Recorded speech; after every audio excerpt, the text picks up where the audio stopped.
अभी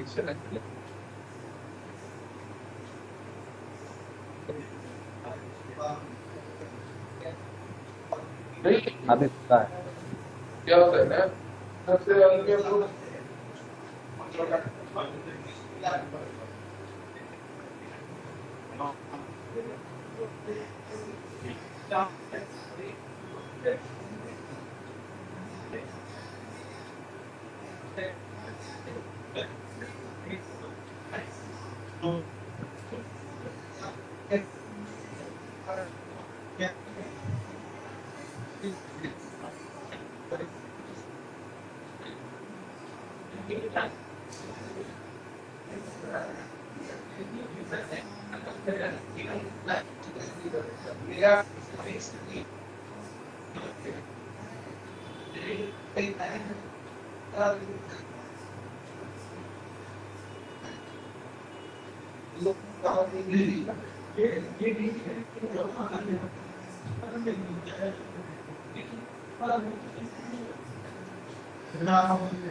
हाँ हो जाएगा। आपने कल बताया तो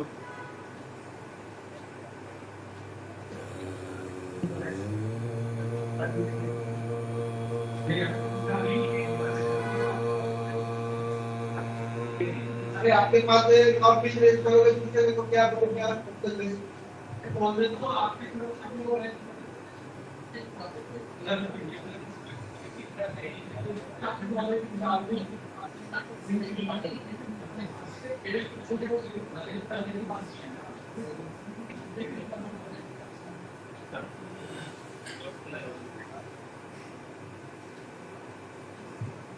एक और के लिए कोई एक लाइक तीन है साथ साथ तो आपके नाम का पेज को आप क्या बोल रहा है?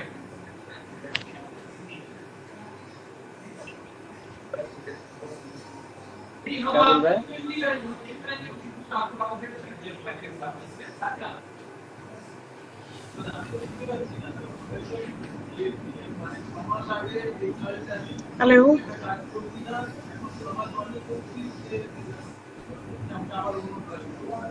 Hello everyone, please mute yourself so that there are no background noises.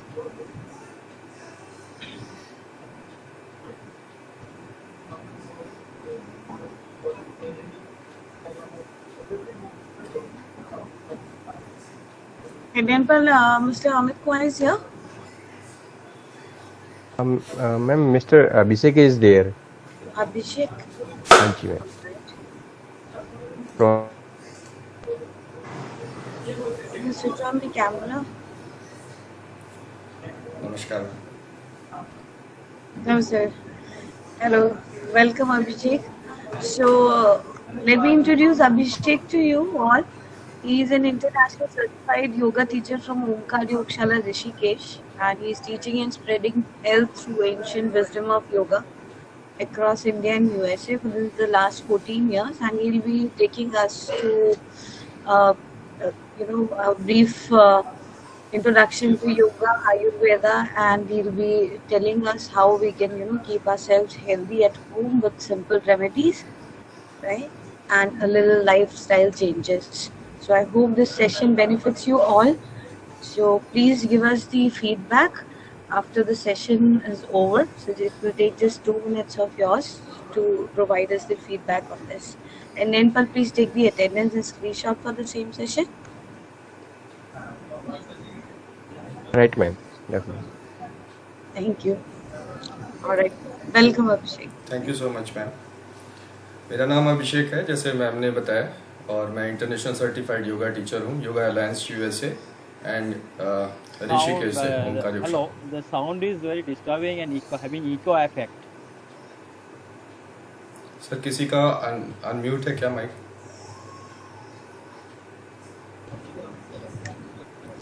Request you all to mute yourselves, please. Sir mute all एक बार फिर से कर दीजिए, मैं दोबारा से अपना खुद का अनम्यूट कर लेता हूँ।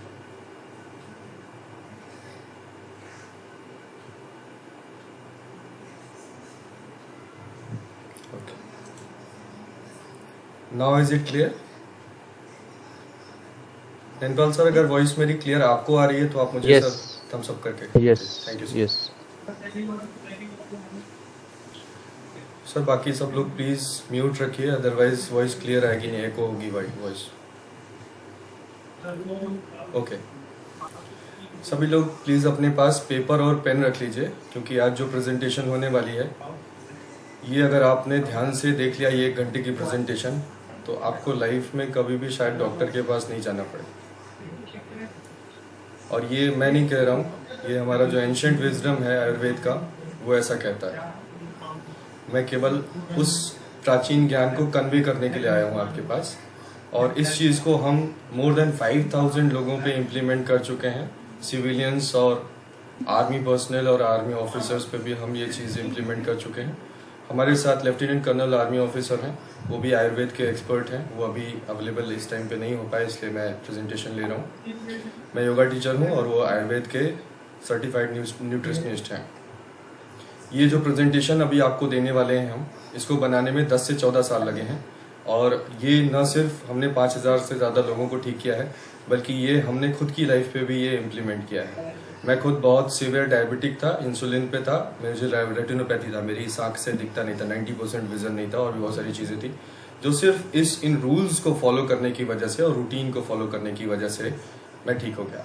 हम लोग शॉर्टकट्स हमेशा ढूंढते हैं। जो मुझे टॉपिक मिला था वो होम रेमेडीज टॉपिक था, तो मेरे डिस्कशन के बाद उस टॉपिक को थोड़ा मॉडिफाई किया गया और हुआ कि आप 11 जो लाइफस्टाइल डिजीजेज हैं उसको कैसे मैनेज कर सकते हैं, and home remedies. Home remedies term again एक शॉर्टकट ही है। हम होम रेमेडीज पे एक पर्टिकुलर रेमेडी को हर किसी की बॉडी टाइप पे इम्प्लीमेंट नहीं कर सकते। हर किसी का शरीर का प्रकार विभिन्न है, हर किसी का बॉडी डिफरेंटली बिल्ट है, तो हर किसी का जैसा बिल्ट है आपका, उस हिसाब से रेमेडीज होती हैं, उस हिसाब से लाइफस्टाइल होती है। तो अब हम प्रेजेंटेशन शुरू करते हैं। बहुत सिंपल टर्म्स आपको मैं क्लियर करता चलूंगा। किसी को भी बीच में कभी भी कुछ भी पूछना हो तो अनम्यूट करके बिल्कुल बेझिझक आप पूछ लीजिएगा और मैं बताऊंगा। मैं अभी प्रेजेंटेशन शेयर करता हूं आपको।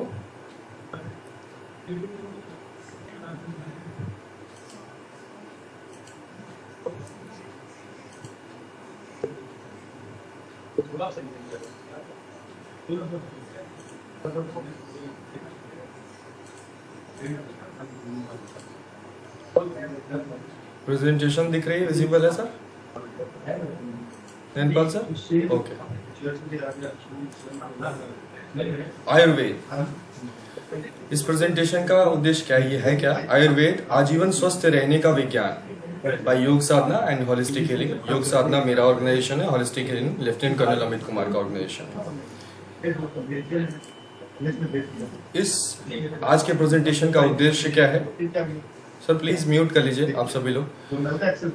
आज का उद्देश्य है आप सबको आयुर्वेद के बुनियादी पहलुओं को समझाना और इस आजीवन स्वस्थ रखने वाले विज्ञान को एक विद्यार्थी के रूप में मेरे अनुभव को आप सब में बांटना। मैं कोई टीचर अपने आप को नहीं मानता हूँ, मैं गुरु नहीं मानता हूँ, मैं आजीवन 100 साल की उम्र तक ही भी विद्यार्थी ही रहूंगा। ये इतना गहरा ज्ञान है कि मुझे 10 जन्म भी लेने पड़ेंगे, तब भी मैं पूरी तरह ना तो इसको पढ़ पाऊंगा और ना ही आप दुनिया को मैं दे पाऊंगा। तो जितना मैं एज अ विद्यार्थी, एज ए स्टूडेंट मैं लर्न करता रहूंगा, उतना दुनिया को देता रहूंगा। स्कोप क्या है इसमें? आयुर्वेद के इंपॉर्टेंट वर्ड्स, आप अगर इस बात को समझ जाएंगे तो आप बाकी चीजें भी बहुत आसानी से समझ जाएंगे कि आपकी क्या रेमेडीज हैं, क्यों आपको बीमारी होती है। आपकी बॉडी के दोषाज कंपोजिशन, जैसे मैं कह रहा था कि जो होम रेमेडीज की हम बात कर रहे थे, तो एक यूनिवर्सल आपकी रेमेडी नहीं हो सकती, हर शरीर का अलग प्रकार होता है। तो आयुर्वेद के हिसाब से आपके शरीर के क्या दोषाज हैं, कौन सा डोमिनेंस है, कौन सा इनडोमिनेंस है, उसके बेसिस पे आपका बॉडी का कंपोजिशन क्या है वो हम टेस्ट करेंगे। अभी बॉडी के इम्बैलेंसेस को रिस्टोर कैसे करें। अब जो बॉडी में दोषाज इम्बैलेंस होते हैं उन्हीं से रोग उत्पन्न होते हैं। जितने भी बीमारियां, ये 11 तो आपने लिख के दे दी, इसके अलावा 90% डिजीजेस जो हमारे बॉडी में होती हैं वो सब कुछ इन्हीं के इम्बैलेंस से होती हैं। 10% सिर्फ जेनेटिक डिसऑर्डर से होती हैं। तो अगर हम इनको बैलेंस करना सीख जाए तो हम ना कभी बीमार होंगे, और हम प्रेडिक्ट भी कर सकते हैं कि फ्यूचर में हमें कौन सी बीमारी हो सकती है और हम उससे कैसे बच सकते हैं। आयुर्वेद के कुछ बुनियादी नियम। ये कौन कौन सी बुक्स हमने रेफर की हैं पिछले 10 से 14 सालों में, जिसके बेसिस पे ये प्रेजेंटेशन तैयार हुई है। ये hot belly diet by doctor Suhas Kshirsagar, ये एक अमेरिकन राइटर हैं, उन्होंने ये लिखा हुआ है।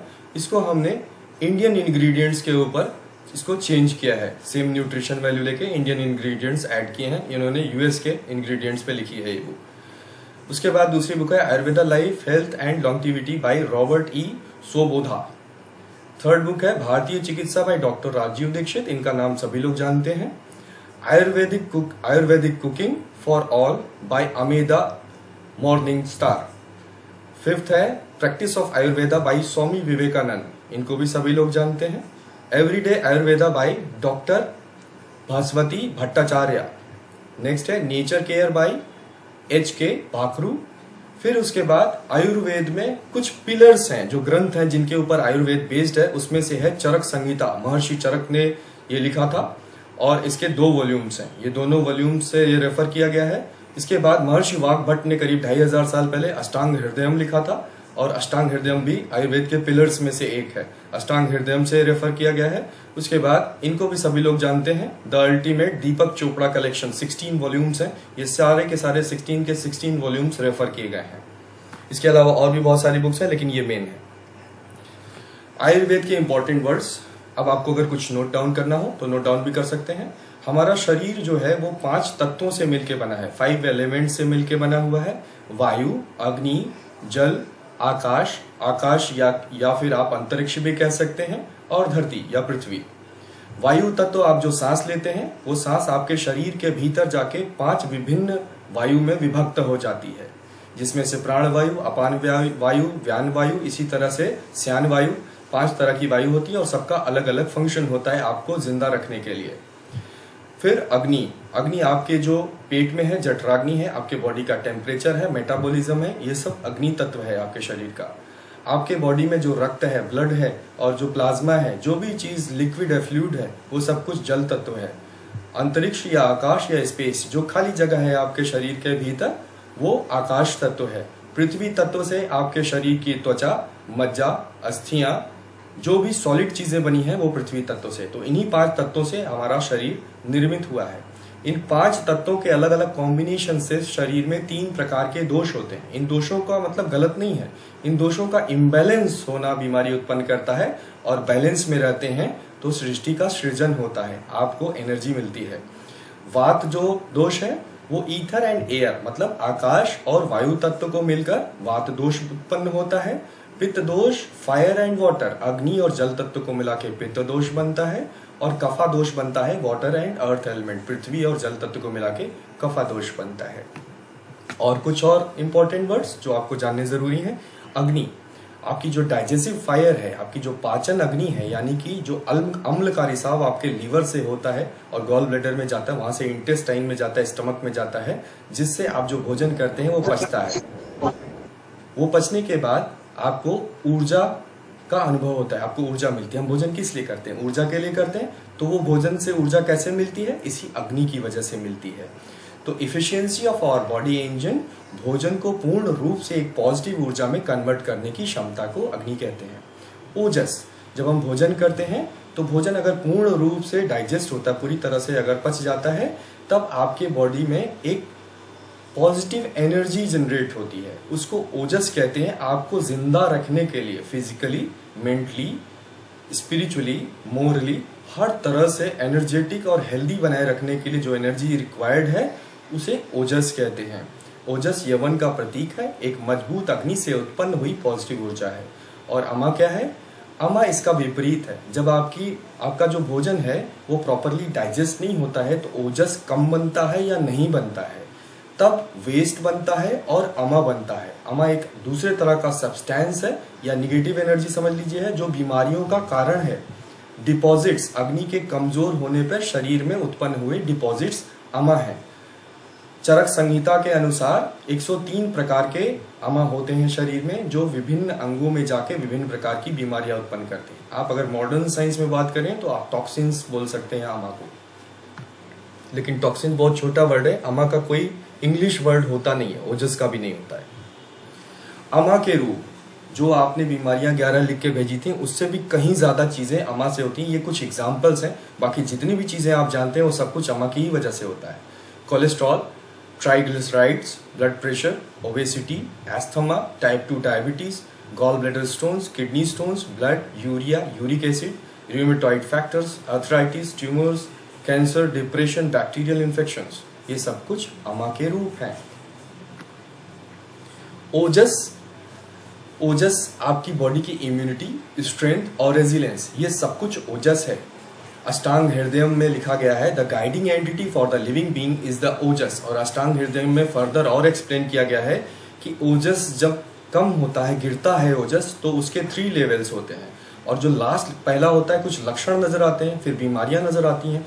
और ओजस क्षीणनम लिखा हुआ है। ओजस क्षीणनम जब होता है तो आप हॉस्पिटल पहुंचते हैं और डेथ लिखा हुआ है ओजस क्षीण होने पे।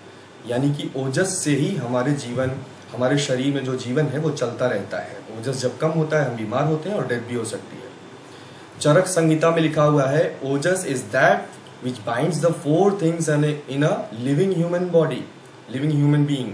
पहला क्या है? The physical body, the ojas permeate, यानी पूरा ओजस आपके पूरे शरीर में व्याप्त है। ओजस 2 प्रकार से आपके शरीर में व्याप्त है, परा ओजस और अपरा ओजस। परा ओजस आपके पूरे शरीर में आधी अंजलि बराबर पूरे शरीर में चिपचिपा ठंडा पदार्थ आपको शांत करता है, ठंडक पहुंचाता है और आपको ऊर्जावान बनाए रखता है, स्वस्थ रखता है, वो परा ओजस है। और आपके हृदय के अंदर, हार्ट के अंदर अष्ट बिंदु अपरा ओजस होता है। अगर उसमें से एक भी बिंदु असंतुलित होता है तो आपको हार्ट से रिलेटेड डिजीजेज होने लगती हैं। दूसरा है आपके जो सेंसेस हैं, 5 सेंसेस हैं, उनको आपकी फिजिकल बॉडी से बाइंड करता है, आपके माइंड को और सोल को, इन चारों को आपस में बाइंड करता है, वही ओजस है। तो कुल मिला के आप जिंदा रहते हैं ओजस की वजह से। आहार रसा, जो आप भोजन करते हैं उसको आहार बोलते हैं। भोजन करने के बाद जो उसका रॉ जूस निकलता है जठराग्नि में, खाना पचने के बाद, उसको आहार रसा बोलते हैं। आहार रसा फर्दर ब्रेक डाउन होकर सप्त धातुज में कन्वर्ट होता है बॉडी में, जिससे आपके बॉडी के टिश्यूज बनते हैं और आप जो है सरवाइव करते रहते हैं। पहले आहार रसा ब्रेक डाउन होकर रसा में, प्लाज्मा में कन्वर्ट होता है, देन रक्ता में, ब्लड, ये सब कुछ ओजस का ही रूप है। फिर मांस में यानी मसल्स, देन मेदा यानी कि फैट, देन अस्थि यानी कि बोन्स, मज्जा यानी कि मैरो, जो कि आपके नर्वस सिस्टम, मेटाबॉलिक प्रोसेस और ब्रेन और स्पाइनल कॉर्ड को गवर्न करता है, देन शुक्र, रिप्रोडक्टिव सिस्टम, और जो आपका स्पिरिचुअल ग्रोथ है वो भी इसी शुक्र की वजह से ही होता है। ये सब कुछ ओजस है और इन सब को कंबाइन करके पूरी बॉडी के टिश्यूज बनते हैं, जिसकी वजह से आपकी इम्यूनिटी, स्ट्रेंथ, रेजिलियंस और बला, जो बल आपका है वो इसी ओजस की वजह से है।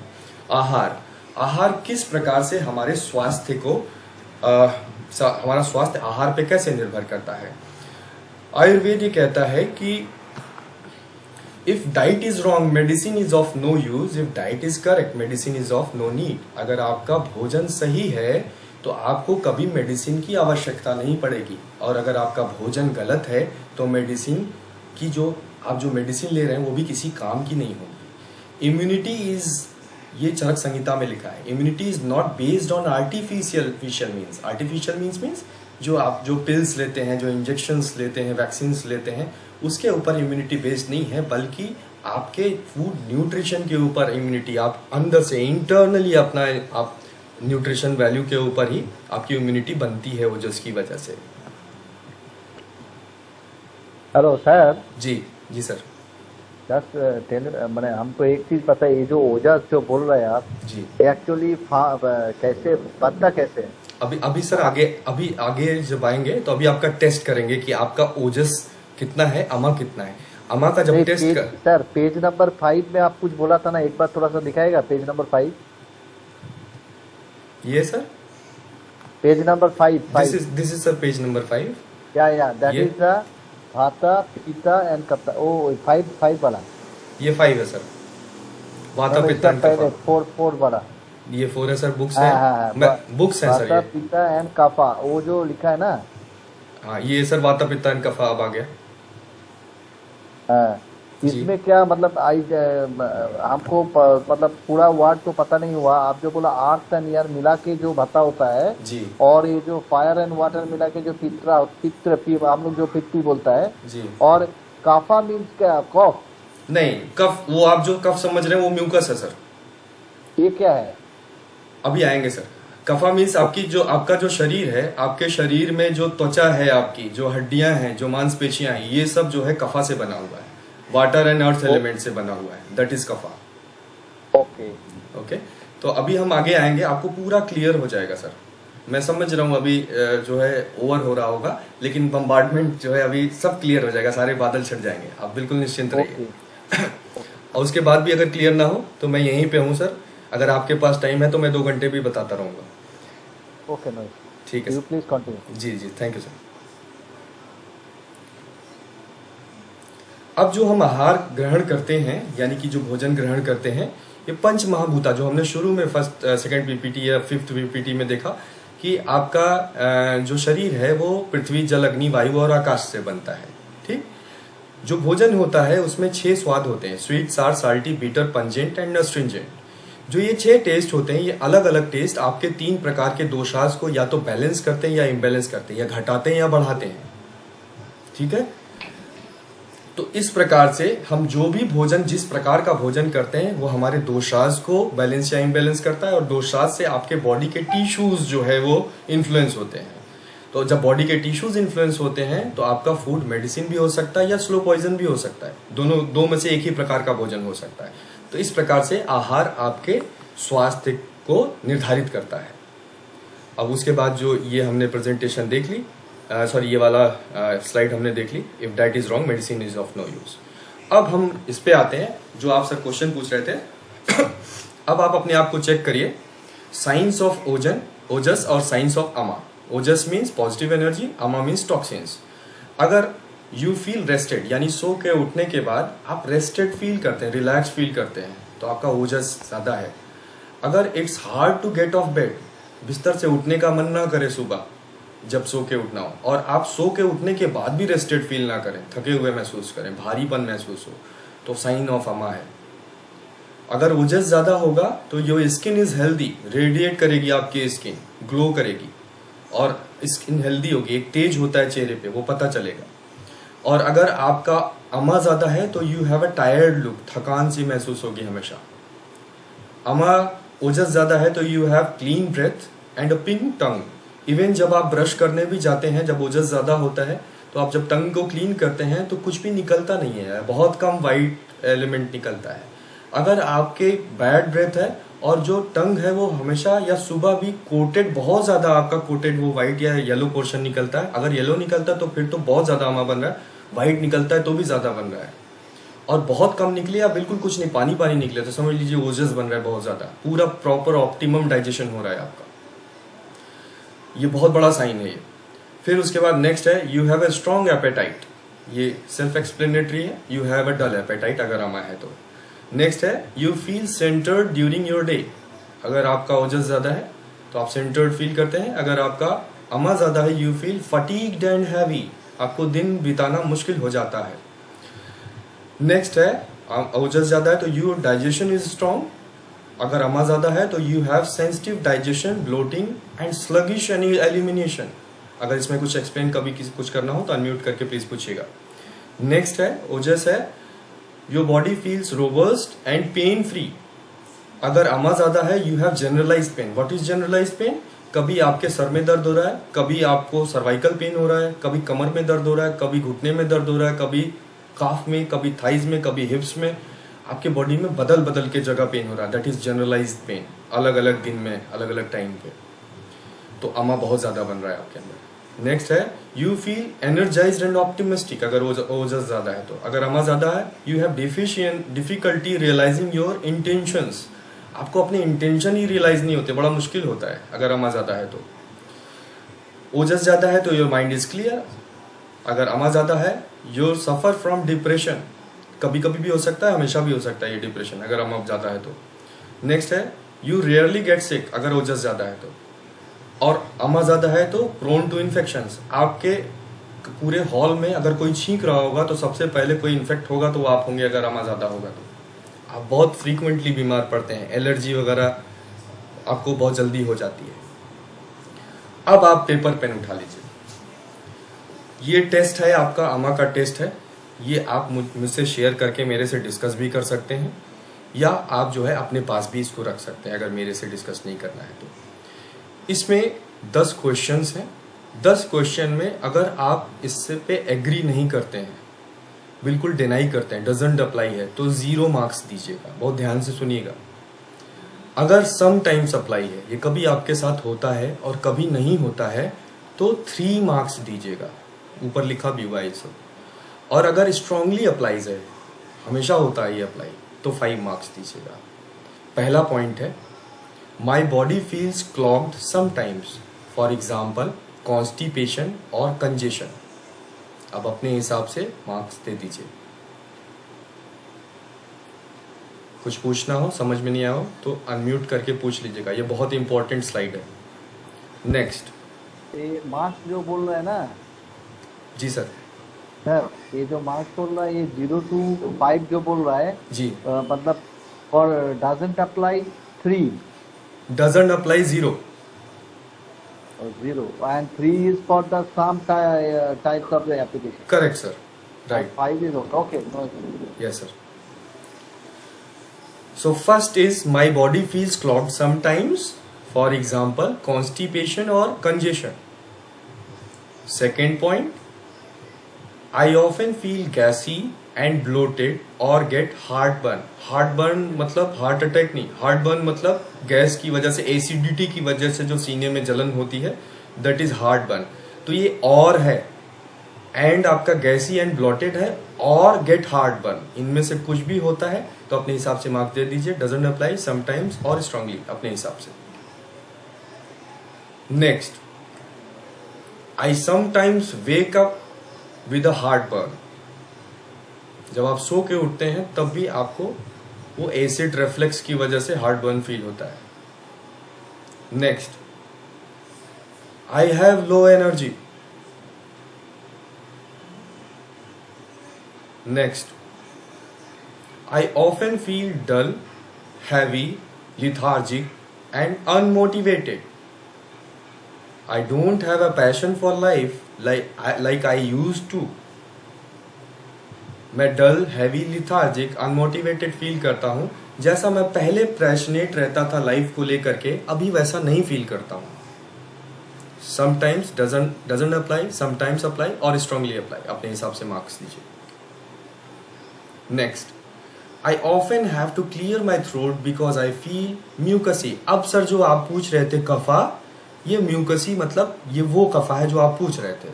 जैसे गले में खराश आती है तो ऐसे हमेशा कुछ लोग कर देते हैं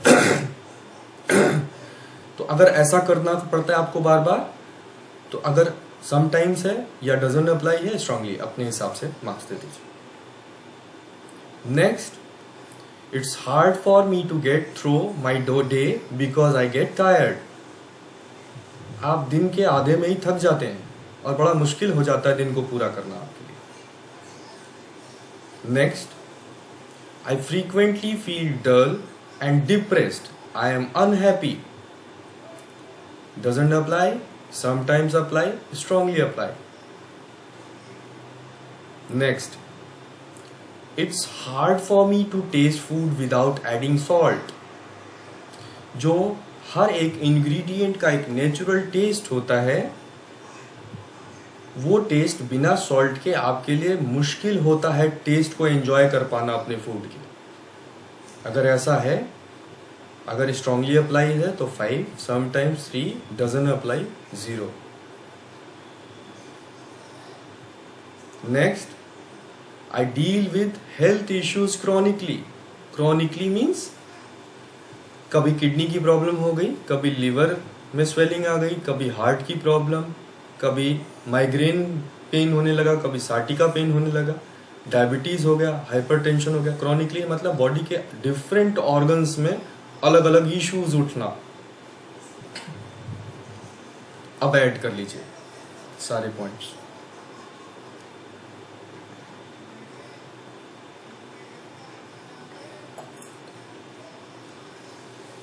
अगर आपका स्कोर 25 एंड अबव आया है तो आपकी बॉडी में बहुत ज्यादा आमा बन रहा है.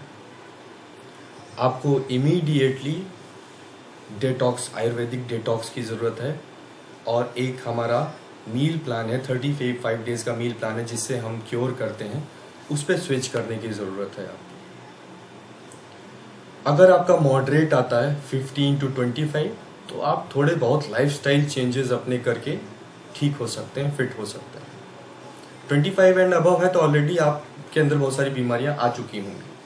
15 और 25 के भीतर है तो आप लेवल 1 पे हैं, अभी स्टेज 1 पे हैं. और अगर 15 से बिलो है, कम है, लेस देन 15 है तो ठीक ठीक बन रहा है. और लेस देन अगर 5 है तो आप परफेक्टली बिल्कुल फिट है. 5 या 3 अगर किसी का या 0 है तो उससे ज़्यादा फिट कोई नहीं है. हर तरह से वो फिट है. हमारी 3 तरह की एज होती है. एक आपकी बर्थ एज होती है, उसको बदल नहीं सकते, जो पैदा होने वाली उम्र है. दूसरी आपकी बायोलॉजिकल एज है, जो आपकी अपीयरेंस है, आप देखने में जैसे लगते हैं. बहुत सारे लोग जिम जाते हैं लेकिन अंदर से बीमार होते हैं, उनका हार्ट हेल्दी नहीं होता या किडनी हेल्दी नहीं होती, कुछ ना कुछ दिक्कत होती है. तो वो तीसरी तरह की जो एज होती है उसको क्रोनोलॉजिकल एज कहते हैं. तो आप बर्थ एज को नहीं चेंज कर सकते लेकिन अपने बायोलॉजिकल एज और क्रोनोलॉजिकल एज को, अपनी लाइफस्टाइल को कंट्रोल करके ज़रूर चेंज कर सकते हैं, उसको बदल सकते हैं, यंग बने रह सकते हैं अंदर से. तो आप ये देख लीजिए आपका कितना स्कोर है, उस हिसाब से आप तय करिए कि आपको आगे क्या रास्ता अडॉप्ट करना है. अपने बॉडी दोषाज को कैसे पहचाने. अब जो सर आप पूछ रहे थे कि कफा बॉडी है, वात क्या है, पित्त क्या है, अब आप फिर से पेपर पेन उठाइए और अब हम सबसे पहले चेक करेंगे सारे जितने भी 3 दोषाज हैं, तीनों में 20-20 पॉइंट्स हैं. अब हर एक पॉइंट के सामने अगर एग्री करते हैं तो 0 दीजिए, एग्री नहीं करते तो 0 दीजिएगा, एग्री करते हैं तो 1 लिख के प्लस करके ऐड करते जाएगा. 1+1+1+ ऐसे ऐड करते जाएगा जिसमें जिसमें एग्री करते हैं, फिर एंड में ऐड करिएगा. तो सबसे पहले हेडिंग डाल लीजिए वात. अपने दोष को पहचाने, वात. तो आप अब हम देखेंगे कोई भी दोष होना है या ना होना, इसको नकार नहीं सकते कि आपके नहीं होगा. वात भी होगा, पित्त भी होगा और कफा भी होगा. बॉडी में तीनों दोष होंगे, लेकिन जो डोमिनेंस होगा उसी प्रकार का आपका व्यक्तित्व होगा. वैसा ही आपको भोजन उस प्रकार का करना चाहिए उसको बैलेंस करने के लिए. तो अब हम देखते हैं आपका क्या डोमिनेंस है बॉडी में. तो पहला है बचपन से ही दुबला पतला होना. ये सेल्फ एक्सप्लेनेटरी है. अगर आप बचपन में थिन थे, अभी की बात नहीं हो रही, ये बचपन की बात हो रही, तो आप अपने आप को 1 दे दीजिए. बचपन में आप दुबले नहीं थे तो 1 मत दीजिए, 0. सेकंड, अब ये अभी की बात हो रही है. वजन आसानी से नहीं बढ़ता है. नेक्स्ट, छोटी और चंचल आंखें.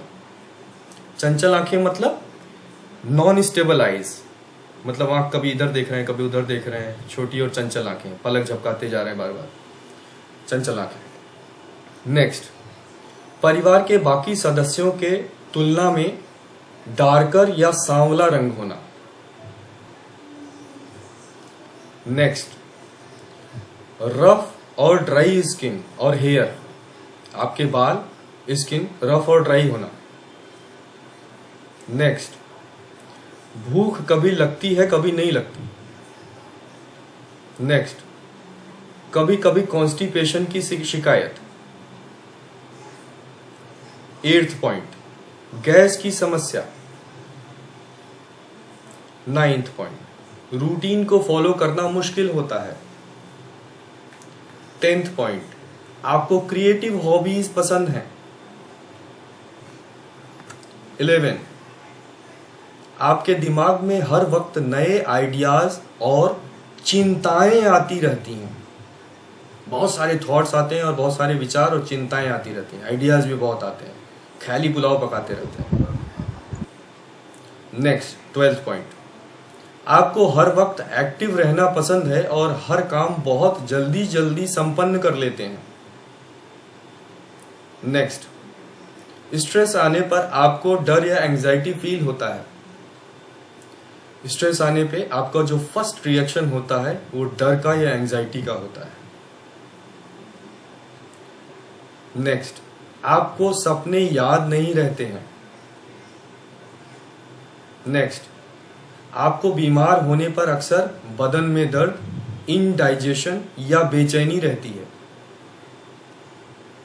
नेक्स्ट, आपको नींद कम आती है, स्वान निद्रा है, खट से हुआ नींद उठ गई, खुल गई और नींद जल्दी आती भी नहीं। नेक्स्ट, पैसा आपके पास ज्यादा देर नहीं रहता। पैसा हाथ की मैल होता है ऐसे लोगों के लिए, आया और खुद को नहीं पता होता कहां उड़ा दिया। नेक्स्ट, नेल्स जल्दी टूट जाते हैं, फ्रेजाइल नेल्स होते हैं, साइड से किनारे से या फिर ऊपर से टूटते रहते हैं और ऐसे दरारें पड़ी रहती हैं नेल्स में, पैर में और हाथ में। नहीं भी पड़ सकती हैं लेकिन फ्रेजाइल नेल्स होते हैं, कमजोर नाखून होते हैं। नेक्स्ट, हाथ और पैर ठंडे रहते हैं। नेक्स्ट, प्यास कम लगती है। अब ऐड कर लीजिए, ऐड करके वात के नीचे लिख लीजिए। अब जिसको वात ज्यादा होगा उसको बढ़ने के क्या, वात दोष बढ़ने के क्या लक्षण है?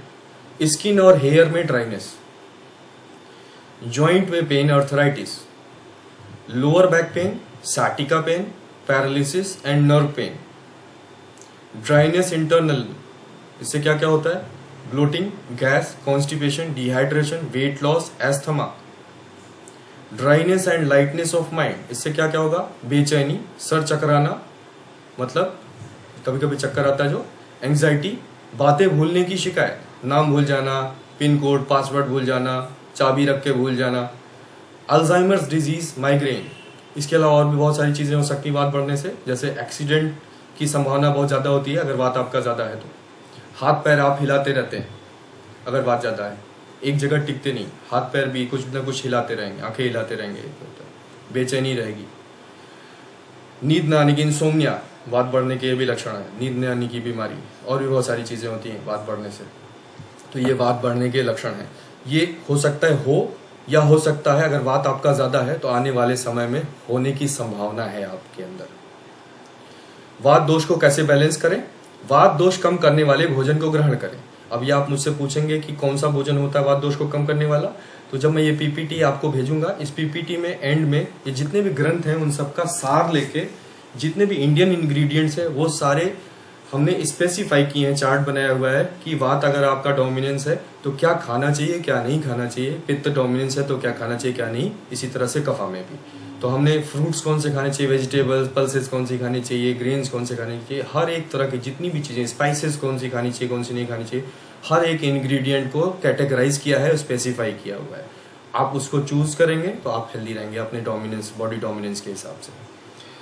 अब इसको बैलेंस करने के लिए आप वो भोजन करें जो आपको वात को बैलेंस करता है।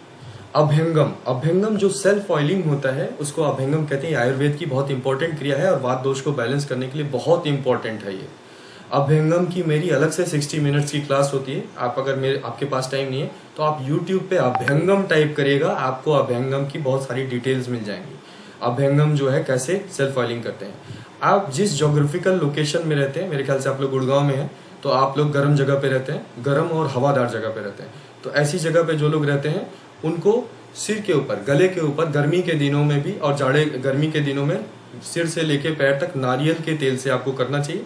जाड़े के दिनों में गर्दन के ऊपर आप रोगन बादाम तेल से या फिर तिल के तेल से, सिसमी ऑयल से जो है आप अपना अभ्यंगम कर सकते हैं, मसाज ऑयल मसाज कर सकते हैं। गले के नीचे आप सरसों के तेल का इस्तेमाल कर सकते हैं या किसी भी और तेल का, तिल के तेल का या बादाम का इस्तेमाल कर सकते हैं। लेकिन गले के ऊपर सरसों का तेल का इस्तेमाल मत करिएगा चेहरे पे, क्योंकि उसका नाम हिंदी में कड़वा तेल होता है। उसकी तासीर जो होती है वो कड़वी होती है और आपकी आंखों में जलेगा, आपके स्किन में भी जलन उत्पन्न करेगा। तो ये अभ्यंगम के और बहुत सारे, बहुत लंबा प्रोसीजर है, तो ये फिर कभी आप डायरेक्ट यूट्यूब से देख लीजिएगा। अभ्यंगम वात बड़ा है तो जरूर करना है, हर दिन करना है, नहाने से पहले या फिर सोने से पहले। ये हर दिन अभ्यंगम करके ही सोना है। मेडिटेशन बहुत ज़रूरी है, क्योंकि आपके बहुत सारे विचार आते जाते हैं, आपको चिंताएं घेरी रहती हैं, इसलिए मेडिटेशन किसी भी प्रकार का, बहुत सारे तरीके का मेडिटेशन होता है। तो आप किसी भी मेडिटेशन को जो आपको सूट करे वो आप चूज कर लीजिए, और हर दिन कम से कम 20 मिनट्स मॉर्निंग में और 20 मिनट्स सोने से पहले ज़रूर करिए, और फिर तभी सोइए। वात को बैलेंस करने वाले मील्स एंड टीज का सेवन करें। बहुत सारी आयुर्वेदिक टीज होती हैं जो वात को बैलेंस करती हैं, उसके लिए आप मेरे से संपर्क कर सकते हैं।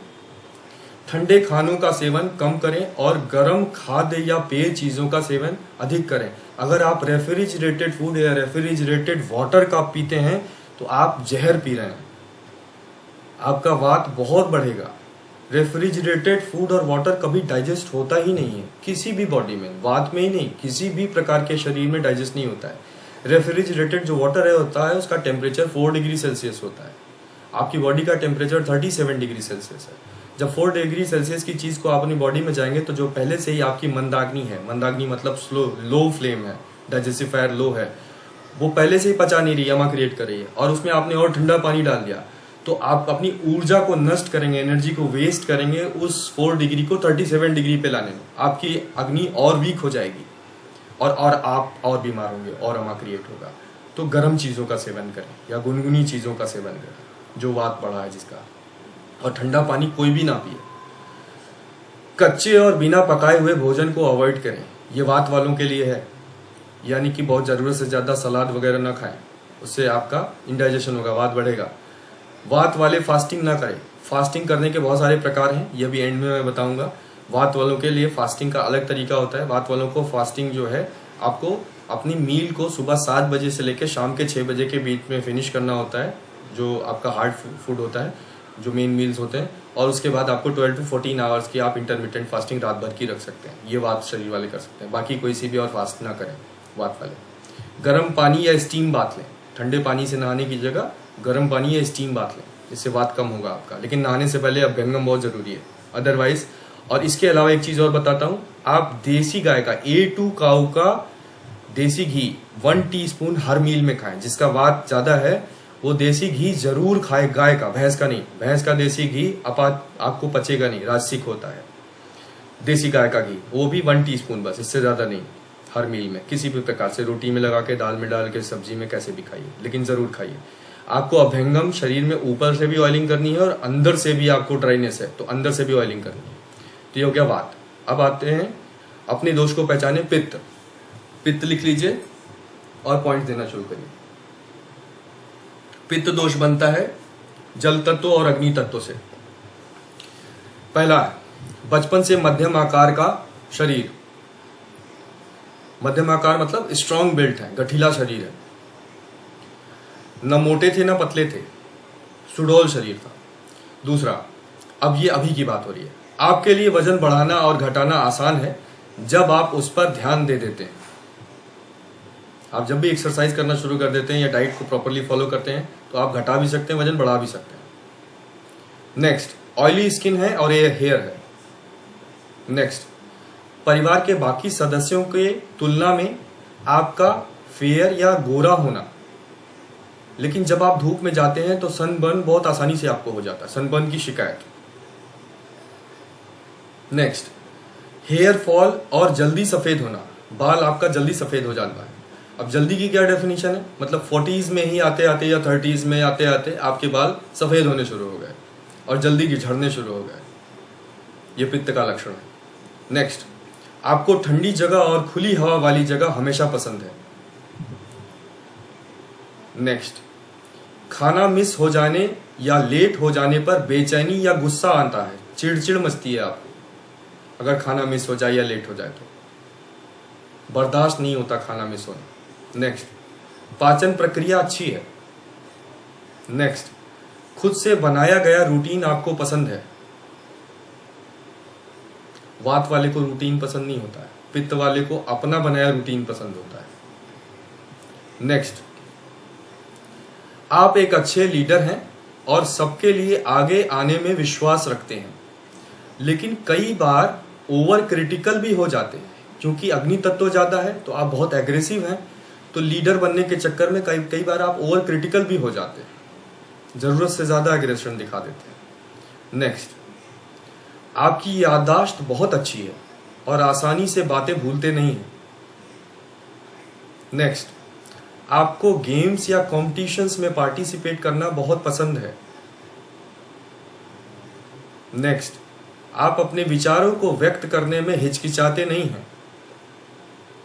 नेक्स्ट, स्ट्रेस आने पर आपको क्रोध, फ्रस्ट्रेशन या चिड़चिड़ापन आता है। जैसे वात वाले को अगर स्ट्रेस होता है तो क्या आता है, उसको एंजाइटी होती है या डर लगता है। जब अगर आपका पित्त ज्यादा होगा तो स्ट्रेस आने पे आपको गुस्सा आएगा, फ्रस्ट्रेट होंगे या चिड़चिड़ापन महसूस होगा।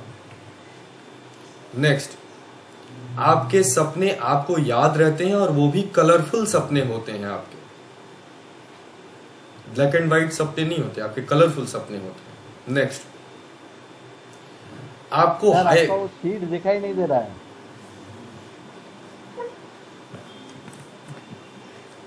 अभी आया, ठीक है।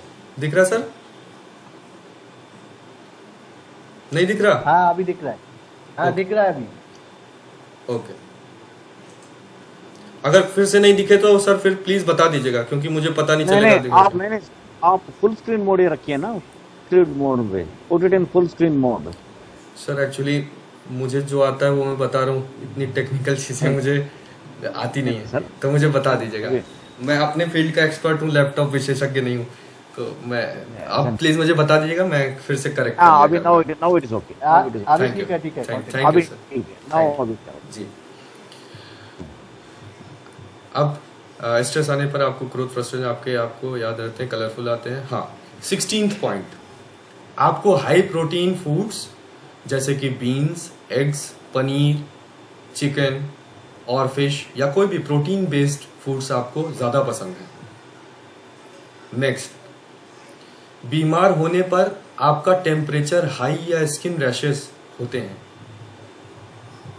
नेक्स्ट, आप अपने पैसे को स्पेशल आइटम्स पर ही खर्चा करते हैं, बहुत सोच समझ के आप खर्चा करते हैं और बहुत सही चीजों पर खर्चा करते हैं, आप फालतू खर्चा नहीं करते। वात शरीर वाला जैसे हाथ की मैल है, पैसा उड़ जाता है, लेकिन पित्त का उल्टा है, पित्त वाले खर्चा करते हैं लेकिन इन्वेस्टमेंट पॉइंट ऑफ व्यू से खर्चा करते हैं, बहुत सोच समझ के दिमाग लगा के खर्चा करते हैं। नेक्स्ट, आपके नेल्स फ्लेक्सिबल हैं और मजबूत भी हैं।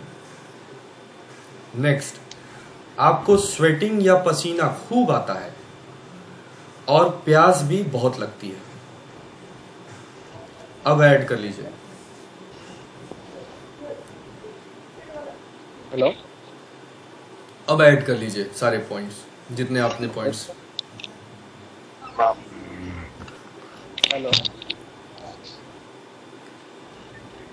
अब ये पित्त के नीचे पॉइंट्स अपने ऐड करके लिख लीजिए। अब देखते हैं पित्त बढ़ने के क्या लक्षण हैं। बॉडी में हमेशा गर्मी सा महसूस होना, क्रोध और चिड़चिड़ापन। Yeah, just a minute. Balakrishna, you want to say something? जी बालकृष्ण जी। Hello? जी Balkrishna ji. Nothing sir, just I am muting it. Okay. Hello, आगे बढ़ाऊं? सर मेरा आवाज आ रहा है क्या? जी आ रहा है। हाँ बढ़ाइए, आगे बढ़ाइए। जी कोई कुछ पूछ रहा है शायद। जी सर वो नेक्स्ट स्लाइड ओपन कीजिए ना, जैसे कितना है, जैसे आपने ये वाला? नो नो नो, इसका पहले ये वाला? हाँ, ये 13 का मतलब क्या है सर? 13 में जो लिखा है, आप अपना पॉइंट नंबर बोलिए सर, पॉइंट नंबर कौन सा बोल रहे हैं? 13.3 0.3 ऑयली स्किन एंड हेयर लिखा है सर। No no 13 13. 13. अच्छा 13। आप अपने विचारों को व्यक्त करने में हिचकिचाते नहीं हैं? मतलब इसका क्या मतलब है सर ये अपने दोषा को पहचाने, पित्त ऊपर हेडिंग में लिखा हुआ है, उसमें 13 पॉइंट आप बोल रहे हैं? सबसे ऊपर हेडिंग क्या लिखा है? सही है वो सही है।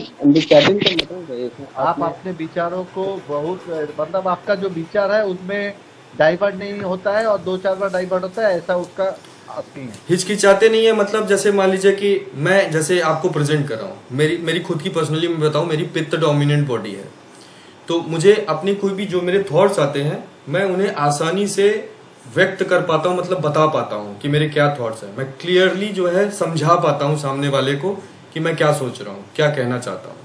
आप अपने विचार को Without any बता पाए hesitation, विदाउट एनी हेजिटेशन। आप उसमें ये इफ्स एंड बट्स नहीं आते, आप क्लियरली जो सोच रहे हैं वो आगे सामने बता पाते हैं। आप ये नहीं सोचते कि अगला क्या सोचेगा क्या नहीं सोचेगा, क्योंकि आप एग्रेसिव हैं बहुत ज्यादा। तो आपको ये न डर लगता है न आप इस चीज में 4 बार सोचते हैं कि ये बताऊं या नहीं बताऊं। आप क्योंकि अच्छे डिसीजन मेकर भी हैं, ये चीज ये क्वालिटी भी होती है फायर एलिमेंट ज्यादा होने से। ठीक, ओके ओके। तो आप फिर से ऐड कर लीजिए, और अभी भी कुछ पूछना है तो पूछ लीजिए। आगे चलूं? नो सर, चलिए। ठीक है, थैंक यू। अब अगर पित्त आपका डोमिनेंट है, आप अपने वात को आपने पॉइंट दे दिया, पित्त को देख लीजिए, दोनों में से कौन सा ज्यादा है वो देख लीजिए। बॉडी में हमेशा गर्मी सा महसूस होना, यह पित्त बढ़ने के लक्षण है। क्रोध और चिड़चिड़ापन, गुस्सा बहुत आता है, एग्रेशन बहुत रहता है। Bad breath and body odour, पसीने की बदबू और सांस की बदबू।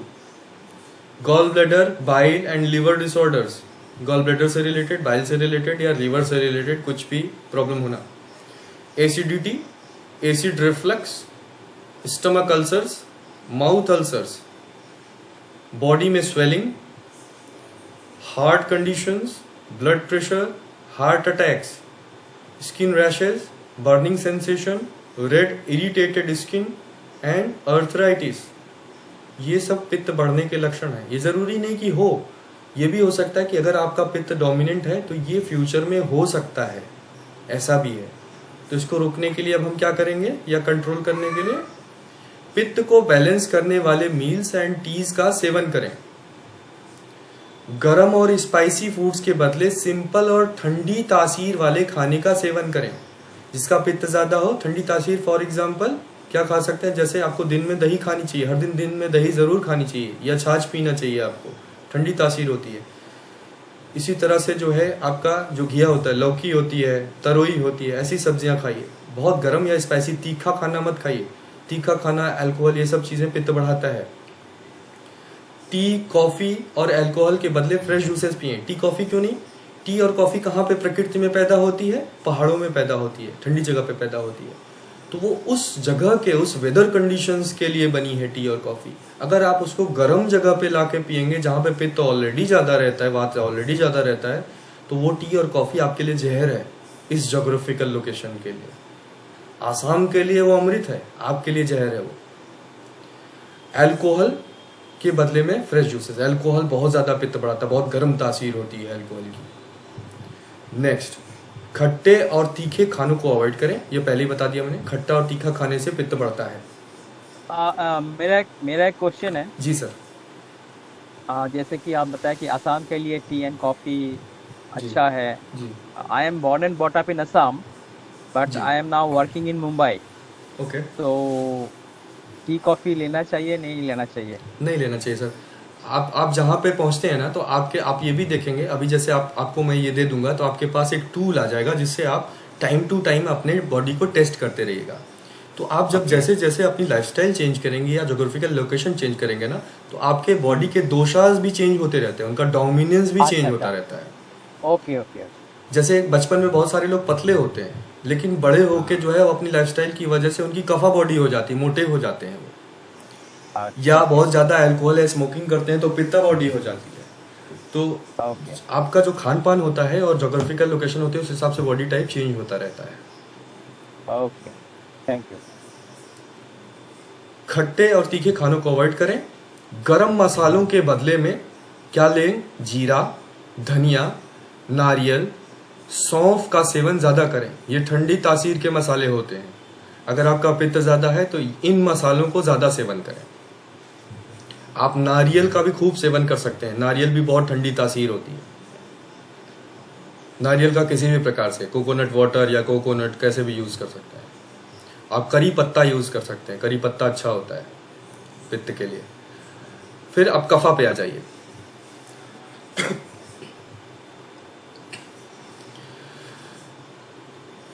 बचपन से ही हृष्ट पुष्ट बॉडी, मतलब चबी बॉडी थी बचपन में, लोग गाल खींच के जाते थे, ऐसा शरीर था।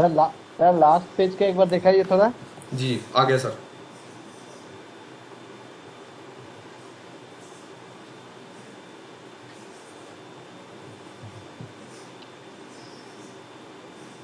हाँ ओके ठीक है। नेक्स्ट, बचपन से ही ये कफा, आप हेडिंग डाल लीजिए कफा। कफा बॉडी मतलब आपका पृथ्वी और जल तत्व ज्यादा है। अगर तो बचपन से ही हृष्ट पुष्ट शरीर था, मोटा ताजा शरीर था, क्योंकि बॉडी के अंदर वाटर रिटेंशन और फैट रिटेंशन ज्यादा था, तो बचपन से ही हृष्ट पुष्ट शरीर था। अब ये अभी की बात हो रही है। आपका वजन आसानी से बढ़ जाता है, पर बहुत मुश्किल से भी कम नहीं होता है। नेक्स्ट, बड़ी बड़ी आंखें और थिक आईलैशेस, मतलब सुंदर आंखें हैं। घने काले और ऑयली हेयर, मतलब सुंदर बाल। नेक्स्ट, आपको खाना पसंद है, पर अगर जरूरत पड़े तो आसानी से खाना स्किप कर सकते हैं।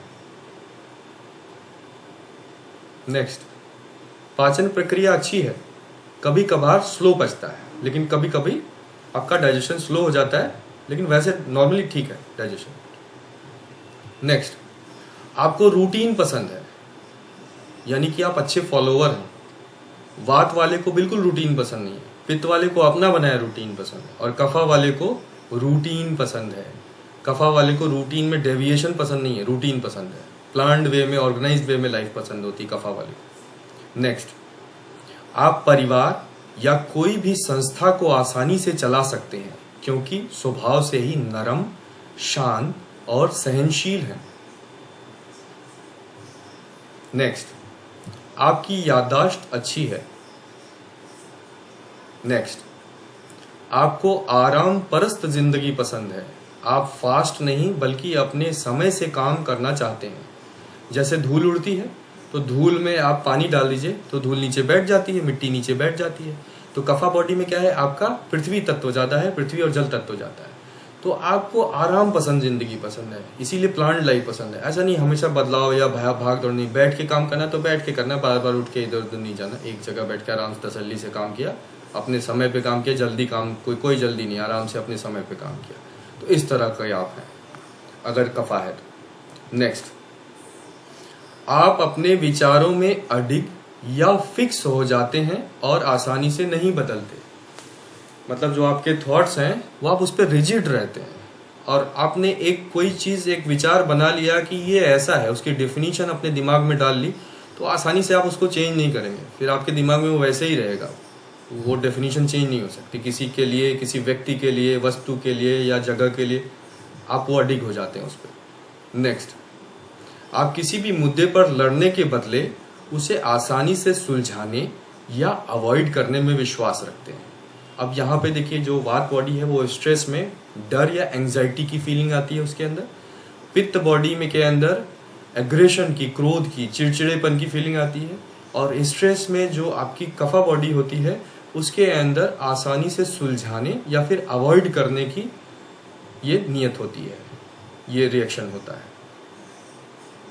नेक्स्ट, आपको सपने तभी याद रहते हैं जब वो बहुत इंपॉर्टेंट हो या बहुत इंटेंस हो, अदरवाइज नॉर्मल आपको ड्रीम्स याद नहीं रहते। वात वाले को कोई सपना याद नहीं रहता, पित्त वाले को कलरफुल सपना आता है और सारा सपना याद रहता है। कफा वाले को कभी कभी कलरफुल आता है या, लेकिन ज्यादातर टाइम ब्लैक एंड व्हाइट सपना आता है, और वही सपना याद रहता है जो बहुत इंटेंस होता है। नेक्स्ट, आपको फ्राइड आइटम्स जैसे कि फैटी फूड्स, आलू या स्टार्च बेस्ड स्नैक्स बहुत पसंद है। नेक्स्ट, आपको सर्दी बहुत जल्दी होती है। नेक्स्ट, सर्दी मतलब कफ एंड कोल्ड या वायरल इन्फेक्शन। नेक्स्ट, आपको नींद बहुत अच्छे से और गहरी आती है। नेक्स्ट, आप पैसे को आसानी से बचा सकते हैं और खर्चीले नहीं हैं, कंजूस हैं आप, अगर आप साधारण शब्दों में बात करें तो। जो आ गया उसको निकलने नहीं देंगे, दबा के रख लेंगे। वात वाला बहुत खर्चीला होता है, पित्त वाला इन्वेस्टमेंट करता है, सोच समझ के पैसे लगाता है, और कफा वाला कंजूस होता है, बिल्कुल खर्चा नहीं करता। 18, नेक्स्ट, नेल्स स्ट्रॉन्ग है। नेक्स्ट, स्वेटिंग मॉडरेट होती है, ठीक ठीक स्वेटिंग होती है, बहुत ज़्यादा नहीं होती, कम नहीं होती, ठीक ठीक स्वेटिंग होती है, नॉर्मल स्वेटिंग होती है। नेक्स्ट, प्यास कम लगती है, क्योंकि बॉडी में वाटर रिटेंशन ऑलरेडी ज़्यादा है, कफा बॉडी है, तो प्यास कम लगती है आपको। अब ऐड कर लीजिए, और कोई पॉइंट नहीं समझ में आया तो फिर से पूछ लीजिए।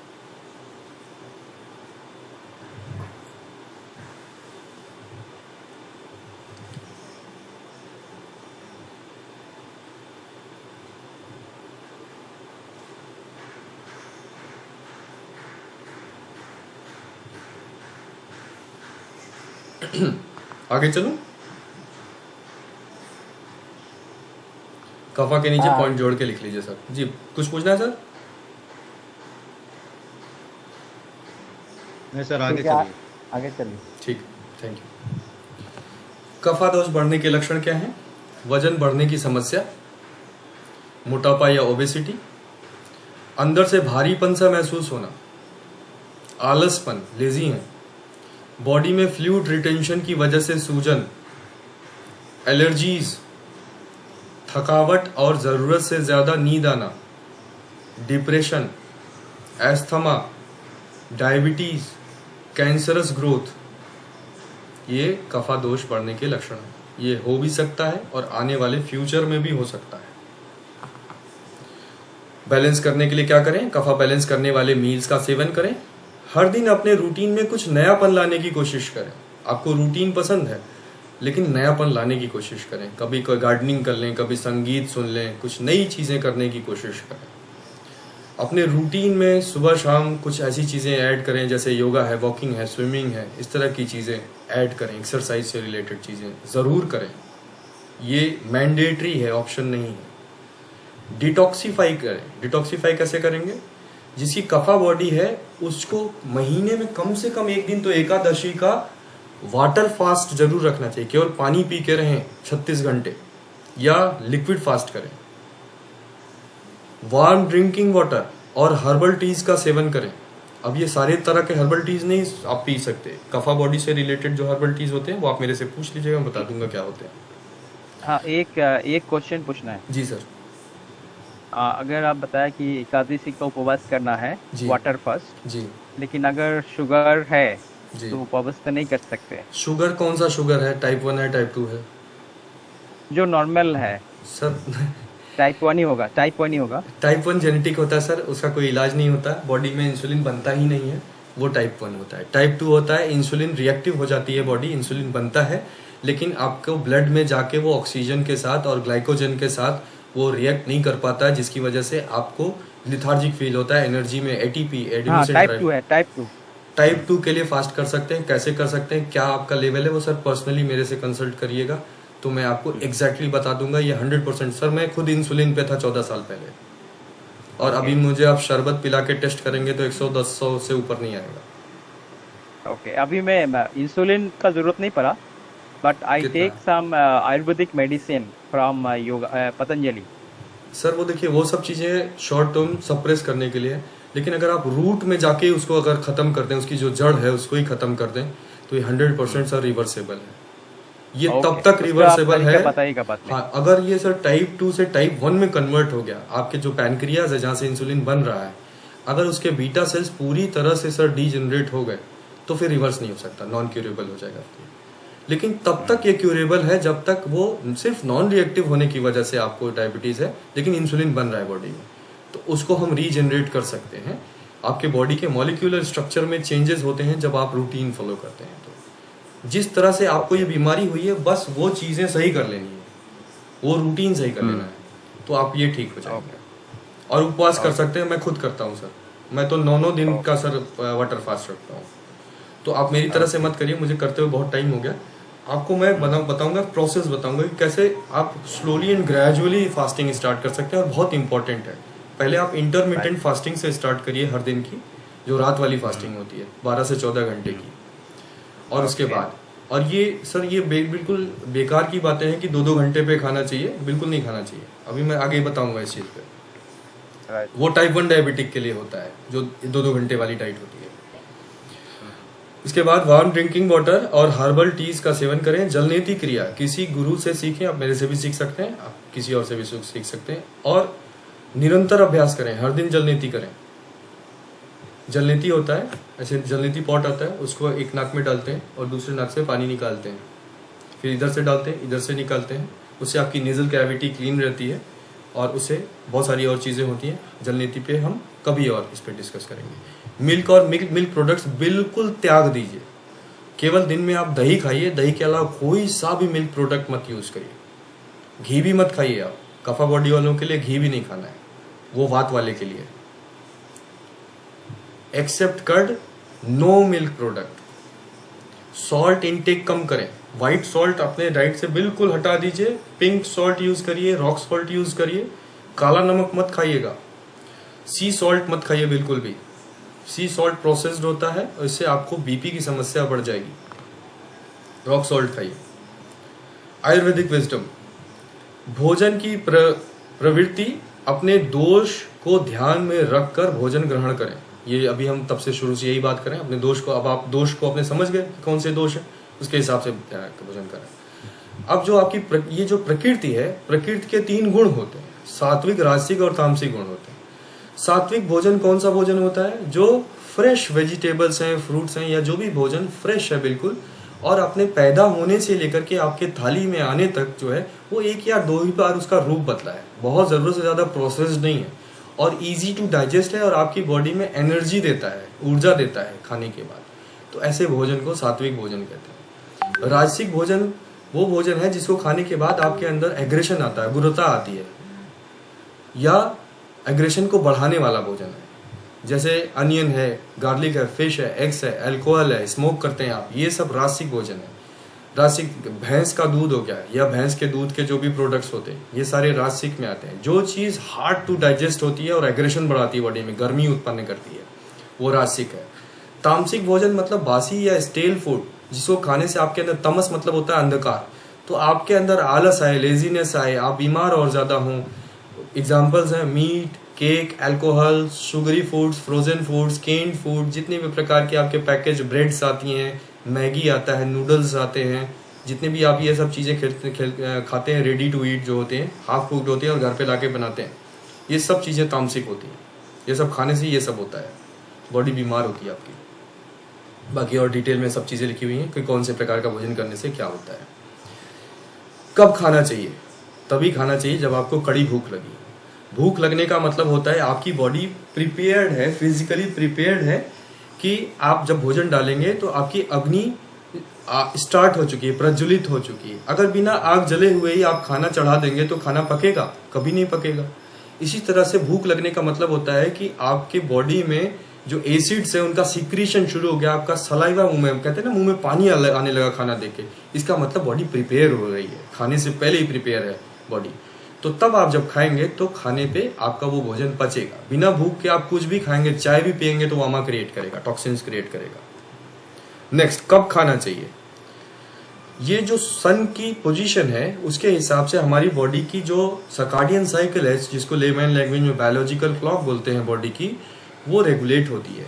जैसे ही सनसेट होता है, हमारे पीनियल ग्लैंड, ब्रेन के भीतर एक मटर के दाने के बराबर ग्रंथि होती है, उसके अंदर से एक हार्मोन का रिसाव होता है जिसे मेलेटोनिन बोलते हैं। मेलेटोनिन आपके नींद आने के लिए भी रिस्पॉन्सिबल होता है और बॉडी के बायोलॉजिकल क्लॉक को भी कंट्रोल करता है। तो आप जब सन राइज होता है, सन राइज होते ही तुरंत भूख किसी को नहीं लगती है।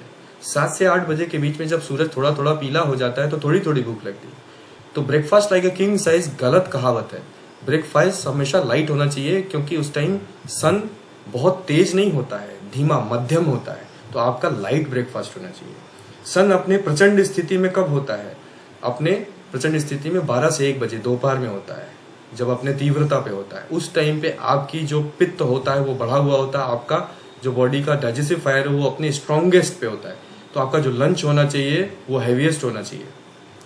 आपका जो डिनर होना चाहिए वो बिफोर सनसेट होना चाहिए, 6 से 7 बजे के बीच में होना चाहिए। सनसेट के बाद आपकी जो डाइजेस्टिव फायर होती है वो ऑफ हो जाती है। उसके बाद आप जो कुछ भी खाते हैं वो सब कुछ बॉडी में सिर्फ और सिर्फ बीमारी पैदा करता है, आमा बनाता है, कुछ एनर्जी नहीं मिलती। बॉडी का जो ये मिडनाइट का टाइम होता है 10 बजे से लेकर के सुबह 6 बजे तक का, ये आपकी बॉडी को हील करने के लिए होता है।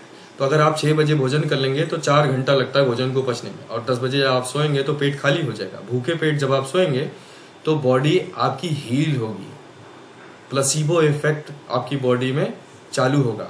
तो जो आपके बॉडी में पैनक्रियाज के जो बीटा सेल्स डीजेनरेट हो गए हैं, डायबिटीज जिसकी वजह से हुआ, या नॉन रिएक्टिव हो गए हैं या रिएक्टिव हो गए, वो सब अपने आप हील होना शुरू होगा बिना किसी मेडिसिन के। बॉडी अपने आप ठीक करना शुरू करेगी अपने आप। तो इसके लिए 6 से 7 बजे डिनर कर लेना है। 6 से 7 बजे डिनर नहीं कर सकते तो डिनर करना छोड़ दीजिए, या 6 से 7 बजे सिर्फ आप कोई सूप पी लीजिए, केवल मूंग दाल खा लीजिए, केवल मूंग दाल की पतली खिचड़ी खा लीजिए। ऐसी चीज़ खाइए जो ईजी टू डाइजेस्ट हो और बहुत लाइट हो। आपका जो लंच और ब्रेकफास्ट, आपका डिनर और जो ब्रेकफास्ट होना चाहिए वो लंच से हाफ क्वांटिटी होनी चाहिए। ये सारे बहुत इम्पॉर्टेंट, ये जो स्लाइड है ये बहुत इम्पॉर्टेंट है, मोस्ट इम्पॉर्टेंट स्लाइड। ये टाइम ही सब कुछ है, ये टाइम ही आपको सही कर सकता है, ये टाइम ही आपको बीमार कर सकता है। आगे, भोजन ग्रहण करते वक्त क्या विचार रखें? ये अष्टांग हृदय में महर्षि वाग्भट ने लिखा है, तमन्ना भोजन गतः चित्तः, मतलब concentrating our mind on the food while eating, our thoughts and thankfulness for the food we eat impacts on our psychology and affects our digestion. मतलब भोजन करते वक्त अपना ध्यान भोजन पर ही केंद्रित करें, यानी फोन देखना, आपस में बातें करना, गप्पे लड़ाना, टीवी देखना, न्यूज़पेपर पढ़ना, ये सब अगर आप करते हैं तो आपका ध्यान भोजन पे नहीं होता है, विचार आपके दूसरी जगह पे पहुंच जाते हैं, आपके सेंसेस दूसरी जगह काम कर रहे होते हैं। जब ऐसा होगा तो आपका भोजन डाइजेस्ट नहीं होगा, डाइजेस्टिव जूसेस प्रॉपरली सिक्रीट नहीं होंगे और आपका अमा क्रिएट होगा, आप बीमार होंगे। उस भोजन के प्रति हमारे समस्त विचार और शुक्राना यानी थैंकफुलनेस, ग्रेटिट्यूड हमारे मनोविज्ञान और पाचन तंत्र पर प्रभाव डालते हैं। 1888 में एक, इसमें स्लाइड नहीं है वो, मैं ऐसे ही बता देता हूँ, आप विकीपीडिया पे सर्च करके देखिएगा। 1888 में एक फ्रेंच फर हंटर थे, उनका यूएस में जो है उनको एक मिलिट्री बेस पे गोली मार दी गई थी और उनके पेट में छेद हो गया था। उसके बाद उनको अगले 30 सालों तक कैप्टिव रखा गया था आर्मी बेस कैंप में, और जो पेट का छेद था उनको किसी तरह से जिंदा रखा गया था, और पेट में कभी धागे से जो है खाना डाला जाता था, कभी मुंह से डाला जाता था। उसको इस तरह से रखा गया था कि वो मरे नहीं थे, और उनको कभी गुस्सा दिलाया जाता था, कभी दुखी किया जाता था, कभी खुश किया जाता था। फिर वो देखते थे कि इमोशंस का और अलग अलग सिचुएशंस का डाइजेशन पे किस तरह से प्रभाव पड़ता है। तो उसका ये निष्कर्ष आया कि जब वो इमोशनल ईटिंग करते थे या थॉट्स कहीं और रहते थे तो उनका लिवर वीक होने लगता था, या किडनी या हार्ट, अलग अलग जो है बॉडी के ऑर्गन्स वीक होने लगते थे, और अलग अलग तरीके के टॉक्सिन्स बन के डिपॉजिट होने लगते थे बॉडी में। यही चीज़ अष्टांग हृदय में 2000 साल पहले लिखी हुई है, जो 1888 में अमेरिका में रिसर्च हुई थी, 30 साल में। आगे, भोजन करने से पहले प्रार्थना जरूर करनी चाहिए। ये प्रार्थना इसलिए जरूरी है, जब आप प्रेयर करते हैं तो आप अपने इमोशंस को विड्रॉ करके, सेंसेस से विड्रॉ करके अपने भोजन पे ले आते हैं, आप शांत हो पाते हैं। भगवत गीता में भोजन मंत्र है, ओम सहना ववतु सहनो भुनक्तु सह वीर्यम करवा वही तेजस्विना वधीतमस्तु मां विदिशामहि। ओम सहना ववतु मतलब आओ हम मिलकर साथ में रहते हैं। सहनो भुनक्तु मतलब होता है खाना, एक्सपीरियंस करना भी होता है। आओ हम सारे सेंसेस से इस भोजन को ग्रहण करते हैं। सह वीर्यम करवा वही, आओ हम एक साथ मिलके अपने आप को ताकतवर बनाते हैं, बल को, अपने बल को बढ़ाते हैं। तेजस्विना वधीतमस्तु, लेट अस शाइन टुगेदर, हम अपने आप को ताकतवर बना के, बल करके, और पूरी दुनिया में चमकते हैं, अपने आप को शाइन करते हैं। Let us shine together and let us not hate each other, माँ विदुषा वही, let us not hate each other. तो ये आपका भोजन मंत्र है जो भगवत गीता में। इसी तरह से कुरान शरीफ का ये आयत दी हुई है जो भोजन मंत्र है। इसी तरह से बाइबल की ये प्रेयर है, ये आपके ज्यूज प्रेयर है। ये हमने कुछ कोशिश किया है इंटरनेट से सर्च करके आपको प्रेयर देने के लिए। आप कोई भी रिलीजन फॉलो करते हैं तो आपके हर एक रिलीजन में ये भोजन मंत्र दिया हुआ है। खाने को कितनी बार चबाना चाहिए? वैसे तो कहते हैं 32 बार चबाना चाहिए, लेकिन लिटरली 32 बार नहीं चबाना चाहिए। आपकी जो टंग होती है उसका बहुत सारा काम होता है। आप जब टंग से उसको रोटेट करते हैं खाने को तो उसके टेक्सचर को फील करती है टंग, प्लस सलाइवा को उसमें मिक्स करती है। आपकी टीथ का काम होता है उसको क्रश करना, तो आपको उसके टीथ को क्रश करना है उसको जब तक वो लिक्विड में कन्वर्ट ना हो जाए। सलाइवा 50-50 हो जाना चाहिए, जो फूड मुंह में है और जो सलाइवा जो सिक्रीशन है वो 50-50 रेशियो हो जाना चाहिए मुंह के अंदर। और टंग उसको सेंस करती है कि उसका जो टेक्सचर है वो लिक्विड हो चुका है कि नहीं। जब ऐसा हो जाए तब गले के नीचे उतारें, क्योंकि भगवान ने मुंह के अलावा कहीं पे भी पेट में, लीवर में, कहीं पे भी और दांत नहीं दिए और टंग भी नहीं दिया है, और सलाइवा भी कहीं और नहीं बनता। तो जब आप इस तरह से खाते हैं तो पहली चीज तो आपका मुंह के अंदर ही करीब 2000 एक्स्ट्रा कैलोरीज आप बर्न कर लेते हैं। दूसरी चीज है 40% डाइजेशन आपके माउथ में हो जाता है, 60% rest of the digestive system में होता है। तो आपके बॉडी के डाइजेस्टिव सिस्टम को आराम पहुंचता है और आपकी लाइफ बढ़ती है, हेल्थ बढ़ती है, और भोजन ऑप्टिमम डाइजेस्ट होता है और आपका ओजस बढ़ता है, अमा नहीं बनता। नेक्स्ट है भोजन और पानी का संबंध। सुबह उठते ही सबसे पहले आप 640 ml, ऐसा अष्टांग हृदय में लिखा गया, 640 ml प्रिसाइजली वाटर पीना चाहिए मलासन में बैठ के, उकड़ू मुकड़ू बैठ के। 640 ml मतलब 2 से 3 गिलास। जब आप इतना पानी पीते हैं तो आपका जो सलाइवा, मॉर्निंग का सलाइवा होता है, उसकी पीएच वैल्यू 8.2 होती है, जिसकी मेडिसिनल प्रॉपर्टीज होती हैं। वो आप अगर स्किन पे भी लगाएंगे तो स्किन डिजीजेस भी ठीक होती है। वो अगर आपके पेट में जाएगा तो आपको हील करेगा, ठीक करेगा। दूसरी चीज, जब आप 2-3 गिलास पानी इकट्ठा पियेंगे तो वो आपकी बॉडी में जैसे हाइड्रोलिक प्रेशर होता है, तो पहले से जो हवा है उसके ऊपर जब आप पानी डालेंगे तो हाइड्रोलिक प्रेशर क्रिएट होगा। अपान वायु नीचे डाउनवर्ड एलिमिनेशन को जो है एक्टिवेट करेगा। जी सर। ये जो पानी जो पीना है जी, बिफोर ब्रशिंग और after brushing? Before brushing sir, saliva जाना चाहिए पेट में। Okay, thank you. तो ये जब पेट में जाएगा तो आपके जो टॉक्सिन्स हैं वो पूरी तरह से क्लियर होंगे। जी sir. Is there any guideline for hot water or normal water? It should be either normal water or warm, lukewarm water. Neither hot water nor cold water. Cold water तो आप अपने life से हटा ही दीजिए, कभी मत पीजिए, बिल्कुल जहर है सर। अच्छा, और एक slightly hot. Yeah, slightly hot, that is lukewarm, or normal room temperature water. अच्छा, अगर सुबह मैं गुनगुना पानी पीता हूँ जी सर। बट रात को जब खाना खाता हूँ जी से वट एवर स्मॉल अमाउंट, जी, तो रात को खाने के बाद ब्रश करना चाहिए? नॉर्मल ऐसे ही मुंह कुला करने से चलेगा? रात को ब्रश करिए। रात को ब्रश करके जब आप सो जाएंगे तो बहुत सारे आपके टॉक्सिन्स रिलीज होंगे, प्लस जो मुंह में सलाइवा बनेगा ना, उसकी पीएच वैल्यू, आप जो कभी पीएच वैल्यू चेक करेगा तो उसकी 8 के आसपास, 8.2 के आसपास पीएच वैल्यू आएगी। पीएच वैल्यू टेस्ट करने का पेपर आता है, तो पीएच वैल्यू टेस्ट करिएगा तो पीएच वैल्यू 8.2 आएगी। तो वो आपके पेट में वो सुबह वाला जाना चाहिए। तो आप मान लीजिए 10 बजे सोते हैं तो 10 आप 5 बजे उठते हैं, तो आपका जो ये 7-8 घंटे का जो टाइम है ना रात का, इसमें आपका सलाइवा जो मुंह में डिपॉजिट होगा, ये बहुत आयुर्वेदिक मेडिसिन है, समझ लीजिए। राइट। तो रात में ब्रश कर सकते हैं। सुबह लेकिन पानी पीने के बाद आप फ्रेश होने चाहिए, फ्रेश होने के बाद ब्रश करिए। और भी बहुत सारी चीज़ें होती है करने के लिए, जैसे गंडूशा और कवला क्रिया होती है, जो आप मुंह में, जिसको आजकल सोशल मीडिया पे लोग ऑयल पुलिंग बोलने लगे। अदरवाइज आयुर्वेद में 2 प्रकार की क्रियाएं होती हैं, गंडूशा और कवला क्रिया। तो उसका भी एक लंबा सेशन है, तो किसी दिन और, तो अभी उस पर आगे नहीं जाते। अब आगे सर पानी वाले रूल समझ लेते हैं, जल्दी जल्दी, टाइम हो गया, मेरे पास कॉल भी आ रही है सेशन एंड करने की। तो ओके, आप अपने आप को हमेशा हाइड्रेट रखें। हाइड्रेशन, अब ये सर बहुत इंपॉर्टेंट चीज़ है कि डॉक्टर कहता है कि 2 से 3 लीटर पानी एक दिन में पीजिए, कोई ये कहता है कि 5 लीटर पानी पीजिए, लेकिन हम ये कैसे जाने कि कितना पानी पीना है? हर किसी की बॉडी तो एक जैसी है नहीं, किसी की पित्त है, किसी की वात है, किसी को प्यास ही नहीं लगती, तो कैसे हम 2 लीटर 3 लीटर पिला दें अगले को? किसी जानवर को कोई गूगल बताता है या कोई डॉक्टर बताता है कितना पानी पीना है? जितना पानी पीना है वो अपने आप पी लेता है, ना वो डिहाइड्रेटेड होता है ना ओवर हाइड्रेटेड होता है, ठीक ठीक हाइड्रेटेड। और एक क्वेश्चन है, अनदर स्मॉल क्वेश्चन। जी सर। रात को जब ब्रश करेंगे जी खाना खाने के बाद, जी, उसे ओनली ब्रश से करना अच्छा है कि use toothpaste also? Sir toothpaste में सोडियम लॉरेल सल्फेट करके एक केमिकल होता है, अपने टूथपेस्ट में चेक करिएगा, वो अगर है तो उसको हटा दीजिए, फेंक दीजिए उस टूथपेस्ट को। जो आपका जो कपड़े धुलने का साबुन होता है ना, और जो भी सोप होते हैं, सब में सोडियम लॉरेल सल्फेट होता है, वही स्मॉल अमाउंट में टूथपेस्ट में भी डाला जाता है, जो कि आपके गम्स। ऑलरेडी 3 तारीख को भेज चुका हूँ, गलती से चला गया। सर प्लीज म्यूट कर लीजिए। म्यूट।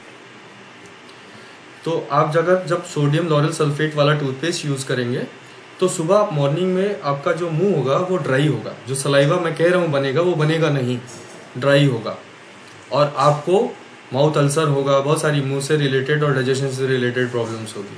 तो वो टूथपेस्ट भी उसका एक रीज़न हो सकता है। ओके ठीक है। तो दूसरी चीज़, आप अपने जो रूटीन है उस रूटीन में हफ्ते में 2 या 3 दिन नीम का दातून ऐड कर लीजिए। नीम के दातून से क्या होता है कि नीम की बहुत सारी मेडिसिनल प्रॉपर्टीज हैं, वो आपको पता ही होगा कि एंटी माइक्रोबियल होता है, एंटी बैक्टीरियल, एंटी फंगल, सब चीज़ होता है।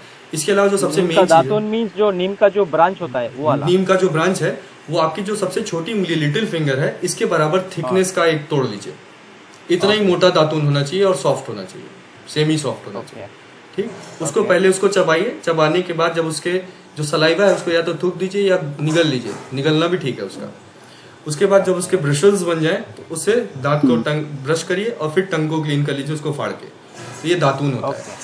उससे क्या होगा कि आपके मुंह में जो कीटाणु होंगे वो सब तो मरेंगे, दांत क्लीन होगा ही होगा, शाइन आएगी। उसके सबसे ब्रश जब आप करते हैं तो उसको चबाते नहीं है, तो आपके टीथ क्लीन होते हैं लेकिन आपके गम्स जो है वीक होते हैं, इसीलिए दांत गिर जाते हैं। आजकल लोग डेंटिस्ट, आयुर्वेद में बहुत सारी ब्रांचेस हैं, आयुर्वेद में गायनी भी होती हैं, आयुर्वेद में सर्जरी भी होती है, किड्स के भी, बच्चों के भी डॉक्टर होते हैं, लेकिन डेंटिस्ट नहीं होते आयुर्वेद में, क्योंकि आयुर्वेद में मुंह के लिए कोई इतना इंपॉर्टेंस दी नहीं गई है।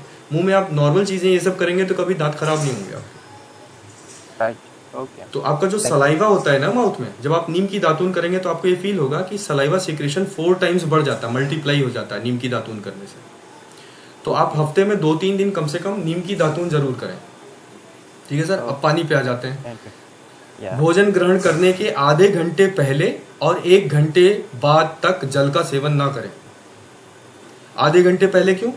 मान लीजिए आग जली और आग में पंडित जी स्वाहा बोलने वाले थे, उसके पहले ही आपने उसमें पानी डाल दिया, तो कुछ भी होगा?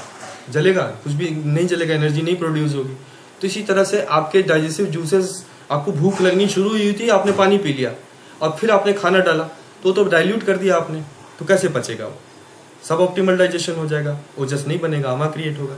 इसी तरह से जब आप भोजन कर लेते हैं तो आपका मुंह से जब आप निगलते हैं तो स्टमक में जाने में 10 सेकेंड लगता है, और स्टमक में फिर 1 घंटे 60 मिनट चर्निंग होती है उसकी। 60 मिनट्स के बाद वो भोजन जाता है आपके नीचे इंटेस्टाइन में। तो 60 मिनट के तक उस चर्निंग के बीच में अगर आपने पानी पी लिया तो उसको फिर से डाइल्यूट कर लिया। ठीक। अब जो लोग कहते हैं खाने के बीच बीच में पानी पीना चाहिए, वो किसको पीना चाहिए? जिसका भोजन मॉइस्ट ना हो। लेकिन इंडियन थाली में आप देखेंगे, किसी भी एरिया में इंडिया में अगर आप जाएंगे तो थाली में मॉइस्ट करने वाली कोई ना कोई चीज जरूर होती है। जैसे हम नॉर्थ इंडियन हैं तो नॉर्थ इंडिया में दाल के साथ रोटी खाते हैं, दाल मॉइस्ट करने के लिए होती है। चटनी इसलिए खाते हैं ताकि सलाइवा का सिक्रीशन बढ़े, और तासीर उसकी अलग अलग होती है ताकि आपके दोषाज को बैलेंस करे। इसी तरह से जो है, आप अगर साउथ में चले जाएं तो इडली होता है, इडली के साथ सांभर होता है। सांभर जो है आपको अगेन मॉइस्ट करने के लिए होता है। लेकिन अगर हम वेस्टर्न डाइट पे जाएं तो पिज्जा के साथ सॉफ्ट ड्रिंक होता है, जो दोनों ही जहर है। हमारे डाइट में छाछ या दही होती है मॉइस्ट करने के लिए दिन के खाने में। तो आपके डाइट में ऑलरेडी मॉइस्ट करने वाली चीजें होती हैं, आप अलग से पानी का सेवन खाने के साथ ना करें। तीसरा, भोजन के दौरान जल लेने से अमा क्रिएट होता है, इसीलिए मैं मना कर रहा हूं कि नहीं पीना चाहिए। अब आगे, कितना खाएं? कौन बताएगा कितना खाना चाहिए? किसी जानवर को कोई नहीं बताता जैसे पानी पीना है, ऐसे खाने का भी कोई नहीं बताता, लेकिन वो फिट रहता है। कितना खाएं? आपको जितनी भूख लगी है उसमें, मान लीजिए 1 से 5 की स्केल में भूख लगी है तो आप 3 की स्केल में खाना खाइए। आपका जो ये स्टमक है, स्टमक में आप अगर पूरा ऊपर तक खाना भर देंगे तो हवा और जो पानी पहले से लिक्विड्स हैं, एसिड्स हैं, उनके लिए स्पेस नहीं बचेगा और स्टमक की वॉल्स जो है ब्लोट हो जाएंगी और चर्निंग नहीं होगी। वो आप कितना भी अच्छा खा लीजिए, सात्विक खा लीजिए, वो भी राजसिक में कन्वर्ट हो जाएगा और बॉडी में अमा क्रिएट करना शुरू कर देगा। जैसे एक मिक्सी का या वॉशिंग मशीन का एग्जांपल लीजिए। आप मिक्सी में कोई मसाला पीसना है और उसके पूरे मुंह तक, उसके लिड तक भर के जो है आप पीसना शुरू करिए, कुछ भी नहीं पीसेगा। लेकिन थोड़ा सा मसाला डालिए, थोड़ा सा पानी डालिए और हवा के लिए जगह छोड़ दीजिए तो अच्छे से पीसेगा वो। इसी तरह से आपके अंदर जो खाना चर्निंग होती है उसके लिए भी 1 to 5 की स्केल में, 3 की स्केल में केवल आप भोजन करिए, बाकी खाना छोड़ दीजिए, पेट भर के मत खाइए। नेक्स्ट, खाना कैसे खाना चाहिए? सुख आसन में बैठ के, जैसे ये लेडी बैठ के खा रही है, इस तरह से खाना चाहिए। खाने के तुरंत बाद टहलने मत जाइए। क्यों? क्योंकि खाने के तुरंत बाद अगर टहलने जाएंगे तो आपका जो ब्लड सर्कुलेशन है वो पैर में चला जाएगा। ब्लड सर्कुलेशन खाने के बाद कहाँ होना चाहिए? पेट में होना चाहिए, ताकि आप डाइजेस्ट कर पाएं। तो आप खाने के बाद या तो वज्रासन में बैठें, या फिर वज्रासन में नहीं बैठ सकते, आप ऑफिस में हैं तो पैर कैसे भी मोड़ के बैठे रहिए 10 मिनट तक। 10 मिनट के बाद स्लो वॉक करिए 100 to 1000 स्टेप्स। स्लो वॉक, ये नोट कर लीजिएगा, फास्ट वॉक नहीं, slow walk only minimum 100 to 1000 steps after 10 minutes. इससे क्या होगा कि आपकी डाइजेस्टिव फायर इग्नाइट होगी, डाइजेशन आपका स्टार्ट हो जाएगा। ये जो मैं फास्टिंग बोला था, ये इतने तरह की फास्टिंग होती है। अब सर बहुत टाइम हो गया तो मैं इसको स्किप कर दे रहा हूँ। अब इसमें किसको फास्टिंग नहीं करनी चाहिए, लेस एनकरेज है जिससे वात बॉडी हो। आपने अपने पॉइंट दे दिए, आपको पता है कि आपकी किस तरह की बॉडी है, और जिसकी कफा बॉडी है उसको जरूर फास्टिंग करनी चाहिए। आयुर्वेदिक विजडम, ये 6 टेस्ट होते हैं अलग अलग तरीके के। सात्विक राशि की हमने बात करी ली, ये सात्विक फूड्स होते हैं। ये रासिक, मैं पीपीटी शेयर कर दूंगा। रासिक फूड्स होते हैं, ये तामसिक फूड्स होते हैं। जितने भी माइक्रोवेव फूड्स होते हैं, alcohol, drugs, goat, pork, rabbit, beef, chicken, fish, milk, popcorn, fast food, mushrooms, any sattvic और rajasic food if not eaten fresh before 3 hours. खाना बनने के 3 घंटे के अंदर अगर नहीं खाया तो वो सात्विक या रासिक नहीं रहेगा, वो तामसिक बन जाएगा। और जरूरत से ज्यादा खाया तो भी वो रासिक बन जाएगा। Fried foods, frozen foods, onions. जी सर। हम ऑफिस में जो काम करने वाले होते हैं जी जी, तो सुबह सुबह हम घर से डब्बा लेके आते हैं जी। तो ये रूल्स हम फॉलो करना कितना पॉसिबल होगा? आप सर जो देखिए, दही या छाछ लेके आया करिए, ठीक है। उसको गर्म या ठंडा नहीं करना है। आप बहुत सारी चीज़ें हैं जो आप खा सकते हैं, जैसे नॉर्थ इंडियन चूड़ा दही खाते हैं, आप चूड़ा दही खा सकते हैं। आप राइस से बनी हुई चीज़ ला सकते हैं सॉरी, जो मॉइस्ट हो, जैसे आप दाल चावल ला सकते हैं, तो उसको गर्म कर लीजिए, ठीक है। जो चीज़ मजबूरी है तो उसमें कुछ नहीं कर सकते, लेकिन उसमें मॉडिफिकेशन जरूर कर सकते हैं मॉडर्न लाइफ के हिसाब से। लेकिन टाइम का जरूर ध्यान रखें, और ये जरूर ध्यान रखें कि टाइम के साथ साथ भूख भी लगी हो। टाइम देख के सिर्फ ना खाएं, भूख लगी तो ही खाएं, अदरवाइज छोड़ दें खाना। Okay. Next, eat only when you are hungry, ये बहुत इंपॉर्टेंट है। दोशास बेस्ड फूड चार्ट ये मैं आपको शेयर कर दूंगा, ये सब कुछ आपको मिलेगा। आप अपने डोमिनेंस को बॉडी का देखिएगा, उस हिसाब से कौन से फ्रूट्स अवॉइड करने, कौन से आप चूज कर सकते हैं। Vegetables, grains, animal foods, legumes, nuts, seeds, सब कुछ है जितने प्रकार के भोजन होते हैं, ठीक है। ये कर्नल साहब हैं, मेरे पार्टनर हैं। मैंने अपनी फ़ोटो नहीं डाली है, लेकिन मेरी हालत इनसे भी ज़्यादा ख़राब थी पहले। इनको खुद को, ये देखिए 3 जनवरी 2021, बहुत पुरानी बात नहीं है, अभी की बात है, कुछ टाइम पहले की। 7 साल से ओबेसिटी थी और इनको ब्लड प्रेशर था। ये डायबिटिक थे 3 साल से, इंसुलिन पे तो नहीं थे, ये मेडिसिन पे ज़रूर थे। उसके बाद जब इन्होंने ये फॉलो करना शुरू किया, ये रूल्स फॉलो करने शुरू किए, तो 1 ही महीने के अंदर 9 kg वेट इनका रिड्यूस हुआ, 100% रिकवर हो गया, बिल्कुल इनका डायबिटीज़ बिल्कुल 100% रिवर्स हो गया, ब्लड प्रेशर भी रिवर्स हो गया 1 मंथ के अंदर। ये हैं यूएस में रहती हैं ये मैम, ओबेसिटी, हाई कोलेस्ट्रॉल था। इसी तरह से ये आप बहुत देखेंगे। सबसे जो बड़ा जो चेंज है वो इनका है, ये आप खुद देख सकते हैं। ये आपकी 1 मंथ रिकवरी है, यूरिक एसिड और ओबेसिटी था। तो इसमें कुछ डाले हैं, बाकी कुछ नहीं डाले हैं। अब कुछ सब पूछना हो लास्ट टाइम तो पूछ लीजिए, मैं पीपीटी ऑफ कर रहा हूँ। किसी को कुछ भी पूछना हो। नंबर शेयर कर सकते हैं सर? ये मैं सर जो हमारे इवेंट ऑर्गेनाइजर हैं उनके ऊपर डालता हूँ, वो अगर चाहेंगे तो नंबर शेयर कर देंगे। मैं अभी सर ऑथोराइज नहीं हूँ इस चीज़ के लिए। Okay. Any questions? It's open now. नहीं, आपको कंसल्टेशन के लिए अगर करना है तो किसी विषय में sir So definitely we'll be sharing the PPT that would be shared by Abhijit, and we'll be sharing the numbers also. Okay, You can thank you. contact them. Thank Yes. PPT में वैसे मेरी website है और numbers अगर ma'am देंगी तो आप ले लीजिए। Okay, thank you, sir. Very good PPT. We have learned a lot of things from you. Thank you so much, thank you sir, my pleasure sir, Thank you, sir. Thank you, sir. Thank you. Thank you. Thank you very much. Thank Madam, you. Thank you, share Nemhan. the PPT. Thank you for conducting this session. PPT right away I'm sharing with Mr. Rahul, and you can take it from Mr. Rahul, the event manager. Okay, thank you. Thank you, sir. Thank you so much. Thank you, Abhishek ji. Thank you, sir. Thank you, everybody, and Thank you, ma'am. have a great weekend. Now, may I leave, ma'am? Yes, sir. Thank you. Thank you. Thank you very much.